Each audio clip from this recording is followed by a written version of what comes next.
డ్రామారావు పిచ్చి ముదిరి ఇంకా తెలంగాణ రాష్ట్రంలో వాళ్ళ నాయననే ముఖ్యమంత్రి, వాళ్ళే అధికారంలో ఉన్నారని ఒక భ్రమలో మాట్లాడుతుండు. ఈ రోజు నువ్వు చేసిన ఒక విధ్వంసానికి, నీ కుటుంబం చేసిన ఒక విధ్వంసానికి తెలంగాణ రాష్ట్ర ప్రజలు 15 నెలల క్రితమే మీకు బుద్ధి చెప్పడం జరిగింది. 3 ఏళ్లలో అధికారంలోకి వస్తామంటారు. 3 ఏళ్లు కాదనైనా 30 ఏళ్లైనా తెలంగాణ రాష్ట్రానికి మీరు చేసిన ఒక విధ్వంసానికి ప్రజలు మిమ్మల్ని క్షమించే పరిస్థితే లేదు.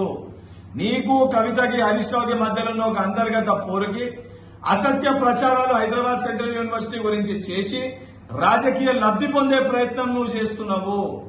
ప్రభుత్వ భూముల్ని ప్రైవేటు వ్యక్తులకి కట్టబెట్టిన చరిత్ర నీది, నీ కుటుంబానిది, నీ ప్రభుత్వానిది.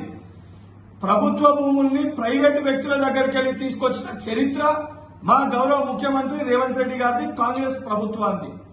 గతంలో ఎంతో మంది ముఖ్యమంత్రులు చెయ్యలేంది ఆ 400 ఎకరాల ప్రభుత్వ భూమిని ప్రైవేటు వ్యక్తుల దగ్గరికి వెళ్లి న్యాయపరంగా కొట్లాడి తీసుకొచ్చింది గౌరవ ముఖ్యమంత్రి రేవంత్ రెడ్డి గారు. దాన్ని జీర్ణించుకోలేక, తట్టుకోలేక నీ పార్టీలో ఉన్న ఒక మంత్రివర్గంలో ఉన్న కొంతమంది మంత్రులు ఆనాటి మంత్రుల భూములు కూడా గుంజేసుకుంటున్న ఒక భయంతో, నీ కడుపు నిండలేని ఒక కడుపు మంటతోటి నోటికొచ్చినట్టు మాట్లాడుతున్నావు. అటవీ భూములని గుంజుకున్న చరిత్ర మీది. కాళేశ్వర ప్రాజెక్టు నిర్మాణం కోసము 7,829 ఎకరాల్ని తీసుకుంది మీరు.